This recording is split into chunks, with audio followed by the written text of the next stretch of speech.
Número 3, la consecuencia lógica es creer en que la deidad de Jesús es necesaria, que creer en la deidad de Jesús es necesario para salvarse. ¿Por qué digo esto? Porque hay gente que dice, no hace falta creer en Jesús para salvarse. Con creer en Dios es suficiente. Pero la Biblia dice que nadie viene al Padre si no es por mí. La Biblia dice que Jesús es el camino, la verdad y la vida. La Biblia dice que nadie tiene al Padre si no tiene al Hijo. Y que nadie tiene al Hijo si no es por el Padre. Por lo tanto, Jesús es el método que Dios ha establecido para poder creer en Él y por medio de creer en Él ser salvos. Amén. Ahora, ¿qué dice la Biblia acerca de Jesús? Sabéis que la Biblia habla de la palabra Elohim, de la palabra Adonai y de la palabra Yahvé. Adonai significa Señor y se usa para referirse a Dios en la cultura judeocristiana y por supuesto en la iglesia primitiva. Estos textos indican claramente el credo de salvación más antiguo en la iglesia, que implica la salvación por la fe en la deidad de Jesús. Señor quiere decir Dios, Adonai. Por tanto, vamos a Romanos capítulo 10, versículo 8 al 10. Este es el credo más antiguo. Esta es la palabra de fe que predicamos, que si confesares con tu boca que Jesús es el Señor, que quiere decir Dios, Adonai, y creyeres en tu corazón que Dios lo levantó de los muertos, serás salvo.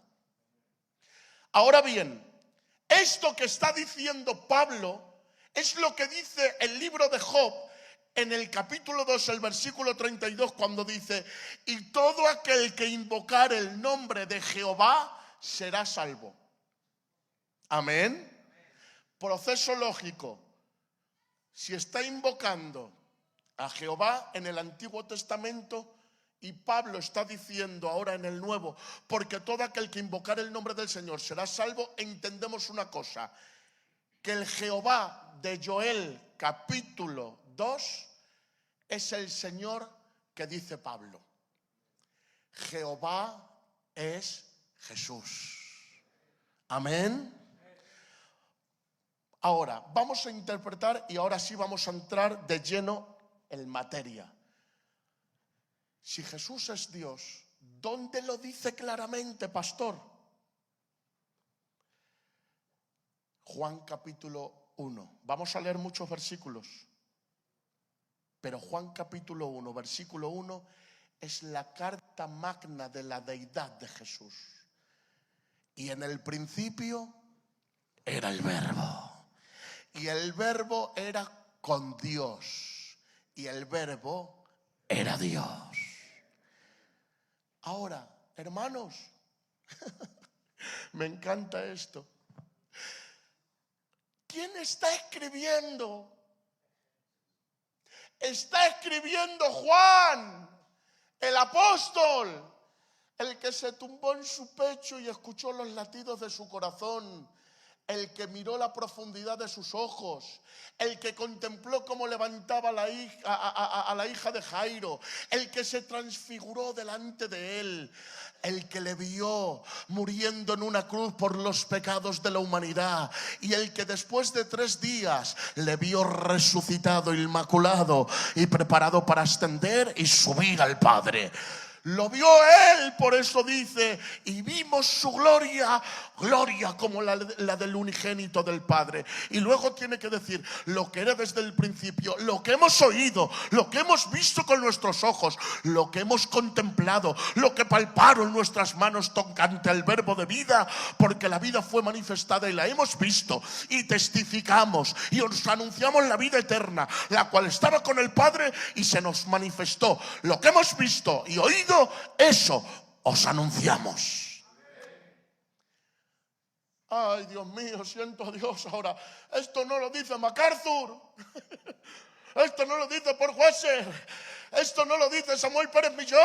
Esto no lo dice el Lolo de Extremadura, ni Raulón de Burgos, ni el Piche de Barcelona. Esto no lo dice nadie. Esto lo está diciendo Juan el apóstol, que le vio, le contempló, le palpó, estuvo a su lado y vio su gloria. Gloria como la del unigénito del Padre. Te lo digo. Esto no es teología, esto es realidad. Esto no es papel que pasas. Esto lo vio él, lo palpó él. Cristo es real. Amén. Y él tiene que decir, en el principio, que le conoció yo, en el principio era el Verbo. Y el Verbo era con Dios y el Verbo era Dios. Ahora, la palabra verbo es la palabra en griego logos. Este título no aparece con frecuencia para designar a Cristo. De hecho, lo utiliza Juan exclusivamente, logos, el verbo. De hecho, es un término griego para designar la palabra. Ahora, quiero que vengáis conmigo a lo que os voy a decir. El verbo es pues la palabra, el concepto, la razón, la expresión, la mente, la sabiduría. En la cultura griega, ellos hablaban del logos para expresar la mente divina, el concepto de Dios, la razón de Dios, la mente de Dios. Cuando los filósofos griegos observaron el universo, descubrieron de alguna manera que había orden, que había diseño, que había inteligencia. Y ellos concluyeron y dijeron que había una razón fundamental que lo hizo todo. ¿Quién hizo todo el universo? El logos, la palabra. Ahora, algunos judaizantes están hablando por el TikTok y están entre ellos también muchas veces fiándose de un tal, como no sé qué Piñero, Antonio Piñero.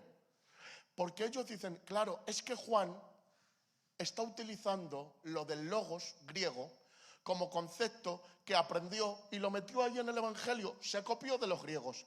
Pero en mi estudio he podido comprobar un artículo que me ha hecho mucho bien. Podemos apelar a la cultura judía, a los targumín, que son escritos judíos, para entender el sentido que Juan quiere dar cuando utiliza la palabra logos, verbo o palabra. En ellos, en los targumín, que eran escritos judíos de maestros judíos, se utiliza la palabra memra para referirse al verbo. No importando, hermanos míos, que luego sea una fecha poscristiana, sino que ya había una cultura en la que se hablaba de la memra, la palabra, el logos, el verbo. Ya los judíos hablaban de este concepto. Y no fue, hermanos míos, del logos griego, de donde se copió o de donde miró Juan, sino de los targumín, donde se hablaba de la memra. ¿Por qué quiero decir esto, hermanos míos? Porque es muy importante entender que la Biblia y los evangelios no están contaminados por el helenismo griego, que no se puede extorsionar, ni se puede envenenar, ni se puede engañar a la gente diciendo que Jesús es una especie de Dios griego que se inventaron los apóstoles. No, ya se hablaba de la memra como logos, como palabra y como verbo en los targumín judíos. Y esto nos da a entender una cosa, que de ahí lo tomó precisamente Juan. Ahora, ¿por qué utiliza Juan la palabra verbo? Porque miren, hermanos, cuando Pablo fue a predicar a Grecia, dice que vio muchos aposentos y vio muchos altares y había un altar para cada dios, pero había uno que decía al Dios no conocido. Pablo dice, a este es al que yo os predico, al que no conocéis. También había un altar al Dios no conocido y tiene que decir, me voy a aprovechar de esta analogía para decirle, a este es al Dios que yo os predico. ¿Os dais cuenta? Ahora, Juan también utiliza esa misma estrategia. Él habla al mundo universal, pero entre ellos a los griegos. Él escribe precisamente en griego koiné, para que le escuchen los griegos. En el mundo griego se está hablando del logos, como la palabra, que controla todo, que crea todo, que lo ordena todo, que lo diseña todo. Ahora, Juan tiene que escribir su libro, atención a esto, 40, ¿estáis bien? 40 años después de los evangelios signósticos. 37 o 40 años después. ¿Qué son los evangelios signósticos? Mateo, Marcos y Lucas. Ahora, cuando leéis Mateo, Marcos y Lucas, ¿no os dais cuenta que hay relatos muy parecidos? Que lo que dice Mateo también lo dice Lucas y lo dice Marcos. Porque se pueden comparar entre sus relatos. porque se escribieron desde una misma fuente. Precisamente ya había 3 evangelios, Pepe. ¿Para qué escribir un cuarto evangelio 40 años después? Si ya tenían 3 evangelios que hablaba de la persona de Jesús. Bueno, es que en esos 40 años nació una secta llamada los agnósticos y docetistas. Estos decían de que Jesús era una especie de espectro, de fantasma o de espíritu que no llegó a encarnarse, no llegó a tomar materia, no llegó a tomar cuerpo humano, sino que era la palabra que de alguna manera era una especie de espectro o de espíritu. ¿Por qué decían esto? Porque los agnósticos griegos creían que la materia, el cuerpo, era lo malo y el espíritu era lo bueno. Por tanto, Dios, que es Dios, no puede participar de la materia porque sería menos Dios. Esa herejía empezó a correr por todas las iglesias en aquel tiempo en Asia. Entonces vinieron los apóstoles y vinieron los discípulos y le dijeron: Juan, tienes que escribir un cuarto. Siento a Dios. Tienes que escribir un cuarto evangelio. Sé que los otros han escrito 3, pero tú, Juan, que eres el único apóstol que quedas vivo, nadie como tú, que has estado al lado de él, que la has palpado, que la has visto, que la has oído, que sabes que él precisamente sí tomó cuerpo y sí se hizo carne. ¿Quién mejor que tú, Juan, para poder escribir este evangelio y que todos estos agnósticos y docetistas que están sacando estas falsas doctrinas les calles la boca? Por eso Juan, después de 40 años, empieza su evangelio diciendo: y en el principio era el verbo era con Dios y el verbo era Dios. Y dice en el versículo 14: y el verbo se hizo carne y vimos su gloria y le palpemos y le vimos y leímos. Ay, siento a Dios. Por eso lo tiene que escribir. El verbo que vosotros decís, al igual que el Dios no conocido, ese es Dios. Y ese se hizo carne. Gloria a Dios.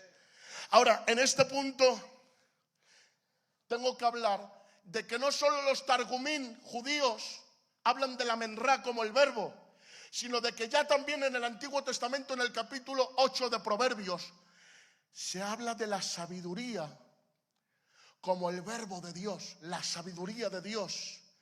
Y precisamente en este capítulo 8 de Proverbios habla en primera persona. Y precisamente habla de como si fuera el verbo hecho carne. Por eso dice 1 Corintios 1:24: mas para los llamados, así judíos como griegos, Cristo, poder de Dios y sabiduría de Dios. Cristo es la sabiduría de Dios. Esto os lo voy a mandar luego al grupo para que lo veáis bien. Cuando habla en Proverbios, está hablando de su preexistencia, de su eternidad, de su generación eterna y de su coexistencia con Dios. Pero es que en el primer versículo que hemos leído de Juan capítulo 1 también, en el principio era el verbo, preexistencia, y el verbo era con Dios, coexistencia, y el verbo era Dios, divinidad. Y luego dice más adelante: y Dios era el verbo, según el orden griego, el unigénito del Padre. Amén. Ya estamos viendo preexistencia, coexistencia y divinidad. Ahora, vamos un poquito más adelante. Me voy a saltar unas cuantas cosas, pero tengo que decir que solo puede ser revelador absoluto de Dios quien comparte con él ser, conciencia y voluntad. Solo Cristo puede ser la imagen visible de Dios, la imagen misma de su sustancia, la impronta de él mismo. Él es precisamente la imagen de Dios. Ahora, en el principio era. ¿Puedes repetir conmigo? Era. Esto está hablando de eternidad y tiene un paralelismo. ¿Con qué? Con Génesis capítulo 1, versículo 1. En Génesis capítulo 1 se dijo: en el principio Dios creó los cielos y la tierra. Bueno, esto lo compartió alguna vez, pero ¿me dejáis que os diga? Génesis, primer libro, hablando de la creación. Tío Morocho, ¿por qué Dios no le reveló a Moisés, que fue el escritor de Génesis, Y le dijo, mira, vas a escribir un término trinitario, vas a meter la Trinidad dentro de la fórmula del texto para no tener problemas, que luego no haya gente que diga que si todo esto, pon la fórmula trinitaria. En el principio Dios creó los cielos y la tierra. Pero ¿por qué no pones Dios? En el principio el Padre, el Hijo y el Espíritu Santo crearon el cielo y la tierra. ¿Por qué? Bueno, porque Dios es más sabio que nosotros. ¿Me dejáis que os lo explique? Yo voy a decirlo rápidamente. Nosotros creemos en un ser, Dios. Un solo ser, Dios. No hay dos, no hay tres, no hay cuatro. Dios es uno. Este ser está en tres personas: Padre, Hijo y Espíritu Santo. Ni el Padre es el Hijo, ni el Hijo es el Padre, ni el Espíritu Santo es el Padre y el Hijo. Son tres personas distintas pero indivisibles. Uno es el Padre, otro es el Hijo y otro es el Espíritu Santo. Iguales en esencia, en sustancia, en poder, en gloria, en principio y en final. ¿Creemos en eso? Bueno, para nosotros ya después de mucho es fácil, pero para ellos hubiera sido muy difícil, Enrique. ¿Por qué? Porque Moisés está escribiendo a la generación que salió de Egipto. Y en Egipto había una cultura politeísta. Creían en multitud de dioses. Un dios para el sol, un dios para la luna, un dios para las aguas, un dios para la fertilidad, un dios para la cultura, para el cultivo. Ra, Amenhotep, el otro. Muchos dioses. 470 años en Egipto. ¿Cómo será? Dios les liberta de Egipto. Abre el mar rojo, deja de descender 10 plagas, cae maná del cielo, codornices para acompañar, agua de la roca, ven el monte humeante. Y encima, cuando falta Moisés 40 días, hacen un becerro de oro para danzar alrededor de él. ¿Os dais cuenta la idolatría que tenía el pueblo de Israel?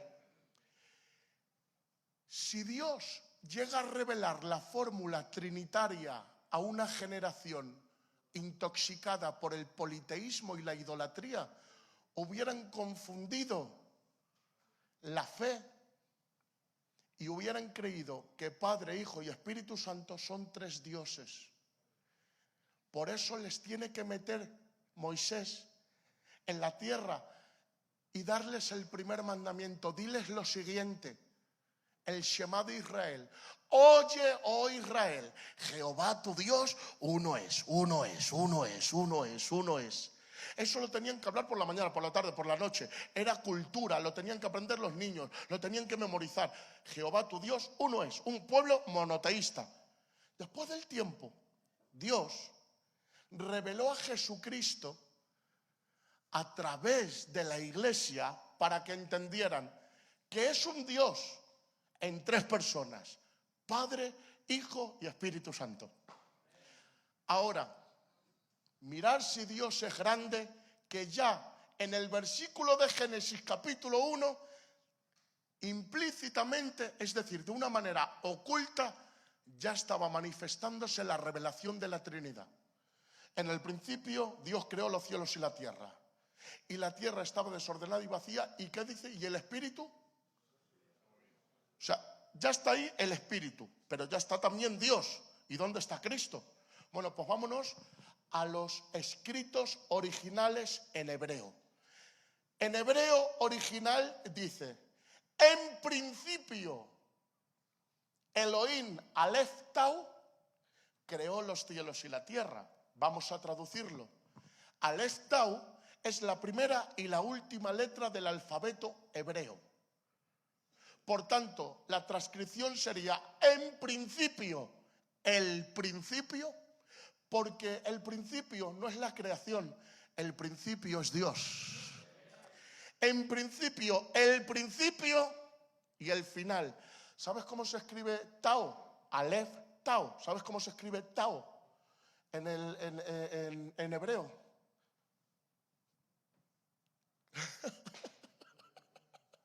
Con una cruz. Dios en el principio, la cruz, el medio y el Espíritu Santo en el segundo versículo. Padre, Hijo y Espíritu Santo estaban revelados en Génesis capítulo 1. Aleluya. Seguimos. Algunos están durmiendo. Seguimos.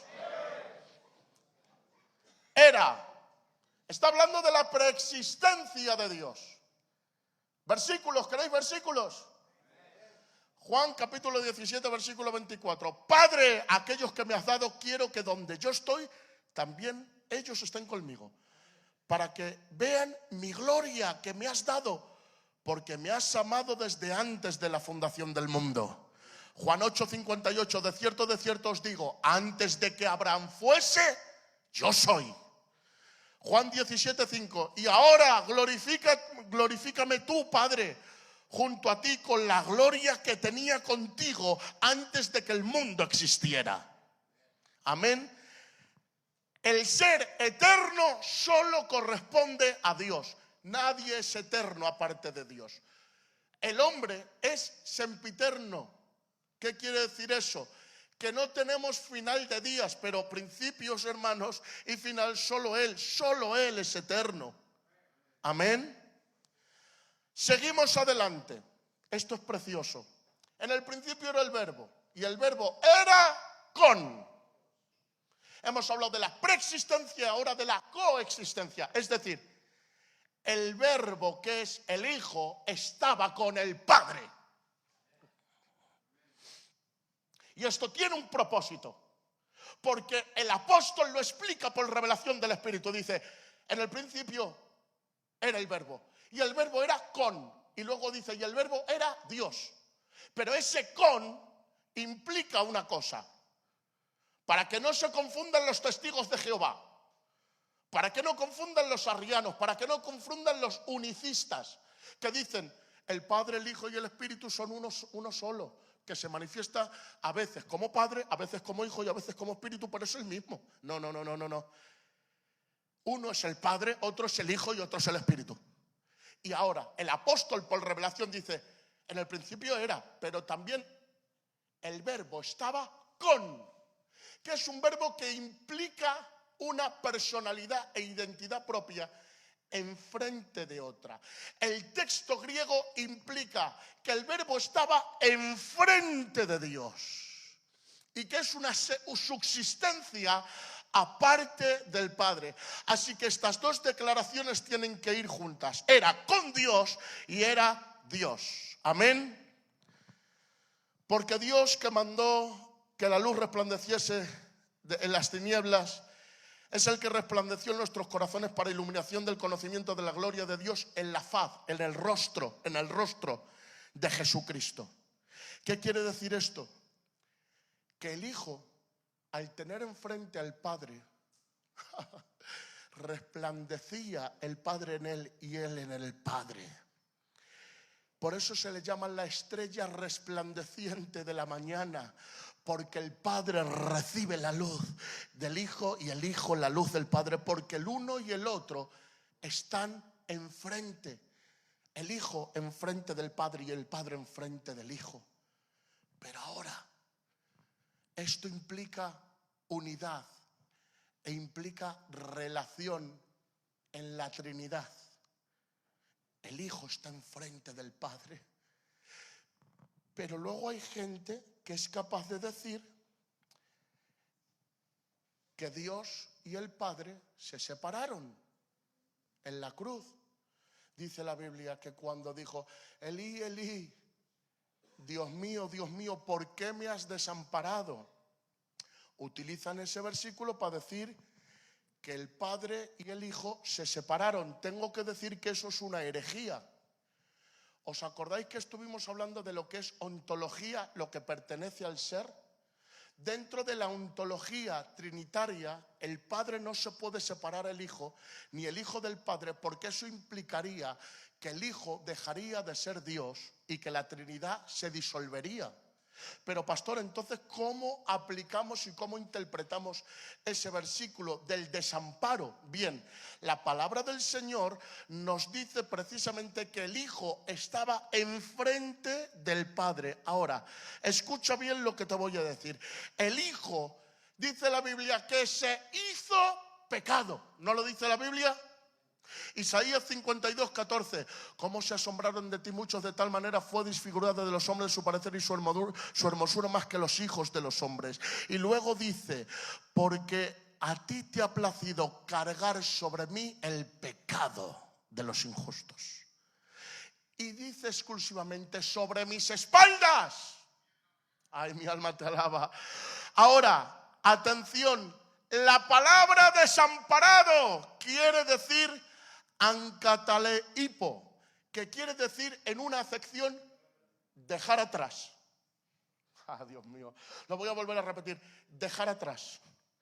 Lo que hizo, hermanos míos, Jesús es que al estar enfrente del Padre le dijo, Padre, como tú tienes que cargar el pecado sobre mi espalda, por primera vez en toda la eternidad te voy a dar la espalda para que cargues sobre mí el pecado de la humanidad.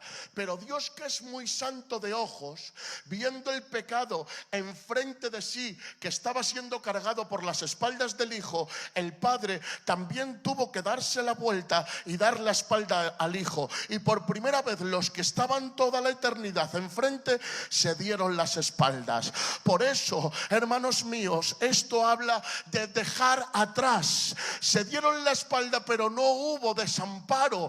Por eso ontológicamente no hay separación, pero sí hay actitud, porque los que estaban siempre de frente por primera vez se dieron la espalda, pero no se disolvieron ni se dividieron. Además de esto, hermanos míos, tengo que decir que el desamparo no se produjo en la cruz, se produjo en el Getsemaní, cuando tuvo que tomar la copa que le tocaba beber. Por eso dijo, Padre, pasa de mí esta copa. ¿De qué copa estaba hablando? ¿Estaba hablando, hermanos míos, precisamente de la muerte? No. ¿Estaba hablando de la cruz? No. ¿Estaba hablando de los azotes, de la vergüenza, de los estupos? No. Estaba hablando del desamparo del Padre, porque por primera vez el Padre tenía que darle la espalda al Hijo y el Hijo al Padre y cargar con todo el pecado. Esta era la copa que tenía que beber. En ese momento, cuando cargó el pecado del mundo, se produjo el desamparo. Por eso, hermanos míos, cuando Cristo está cumpliendo la voluntad del Padre, no solo está cumpliendo la voluntad del Padre, atención, atención, atención, está cumpliendo las Escrituras. Por eso dice la palabra del Señor a lo largo de todo el relato de la pasión de Cristo, y esto aconteció para que se cumpliera lo escrito, y esto aconteció para que se cumpliera la palabra, y esto aconteció para que se cumpliera lo que se profetizó. Por eso Cristo, cuando está yendo hacia el Calvario, cuando le están tomando los hombres, los soldados, cuando le pegaron, cuando le escupieron, cuando mesaron su barba, estaba cumpliendo la palabra del Señor. Isaías 53, cuando dice, ¿quién ha creído nuestro anuncio y sobre quién se ha manifestado el brazo de Jehová? Dice, porque ciertamente Él fue masacrado, Él fue ajusticiado, Él fue golpeado, como cordero mudo fue el matadero. Por eso estuvo delante de Pilato, guardó silencio, como cordero mudo fue el matadero, para que se cumplieran los gritos. Por eso dice la palabra del Señor, que jugaron con él a la gallinita ciega, que quitaron sus ropas, que las repartieron. ¿Para qué? Para que se cumplieran los gritos. Por eso le dieron a beber vinagre. ¿Para qué? Para que se cumplieran los gritos. Salmo 22 dice la Biblia, Dios mío, ¿por qué me has desamparado? Gusano soy y no hombre, oprobio de los hombres y desechado de entre el pueblo. Pues bien que pasaron delante de mí, menearon su cabeza y abrieron su boca. Señor, tenme en cuenta, no me dejes ver la corrupción en el día de la angustia. Se estaba cumpliendo Isaías 53 y el Salmo 22. Ahora Jesús, después de estar cumpliendo todas las profecías, ve que se está cumpliendo. Él está encarnizando la palabra, materializando la Biblia. En ese momento, ¿saben lo que hace? Dice, todos los judíos que están aquí no se están dando cuenta que estoy cumpliendo con las profecías. Pero ¿sabéis lo que hacían los judíos desde los 8 y los 9 años? Memorizaban la escritura, de tal manera que si tú les decías el primer versículo de un pasaje, ellos luego te lo relataban de memoria.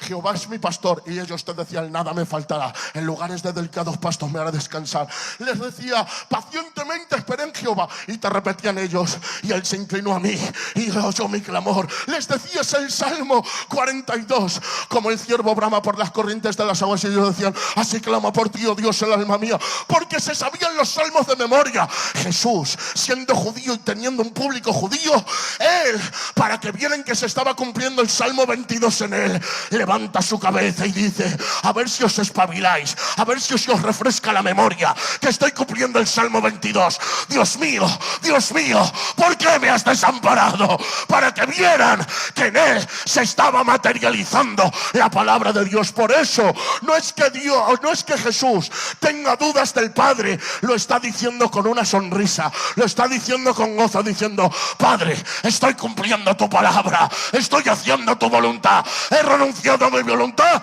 y estoy cumpliendo con lo que me has dicho. Por eso el Verbo nunca ha dejado de estar con Dios. Amén. Coexistencia. Filipenses 2:5: haya pues en vosotros este sentir como en Cristo Jesús, el cual siendo en forma de Dios no estimó el ser igual a Dios. ¿Puedes repetir conmigo? Igual. Mateo 28:19: id pues y haced discípulos, bautizándolos en el nombre del Padre, Hijo y Espíritu Santo. Igualdad. Juan 5:17: pero él les respondió: hasta ahora mi Padre trabaja y yo también trabajo. Le quisieron matar porque dicen: se hace igual a Dios. Hay muchos versículos que después os los paso. Me gustaría hablar de la generación eterna, pero lo hablaremos otro día. Pero voy a ir, hermanos míos, al último. Y el Verbo era Dios. Y no voy a entrar en más cosas. Versículos que confirman que Jesús es Dios.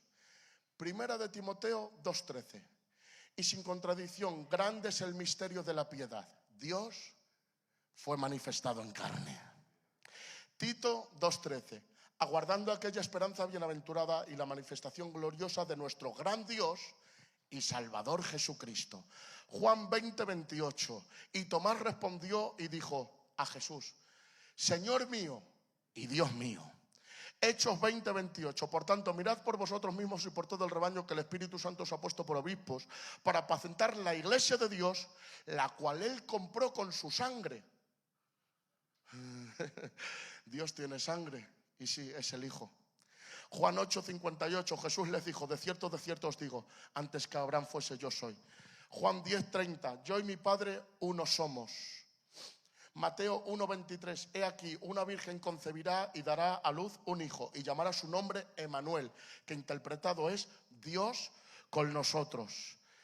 Vamos un poquito más adelante, Isaías 9:6: porque un niño nos es nacido, hijo nos es dado, y el principado será sobre su hombro, y llamará su nombre admirable, consejero, Dios fuerte, Padre eterno, príncipe de paz. Segunda de Pedro 1:1: Simón Pedro, siervo apóstol de Jesucristo, a los que habéis alcanzado fe igualmente preciosa que nosotros, por la justicia de nuestro Dios y Salvador Jesucristo. Romanos 9:5: de quienes son los padres, de quienes son según la carne procede Cristo, el cual es Dios sobre todas las cosas, bendito por los siglos de los siglos. Amén. Primera de Juan capítulo 5 versículo 20. Y con esto cerramos. Y sabemos que el Hijo de Dios ha venido y nos ha dado entendimiento, a fin de que conozcamos al que es verdadero, y nosotros estamos en aquel que es verdadero. Es su Hijo Jesucristo. Este es el verdadero Dios y la vida eterna. ¿Le quieres dar un aplauso fuerte al Señor?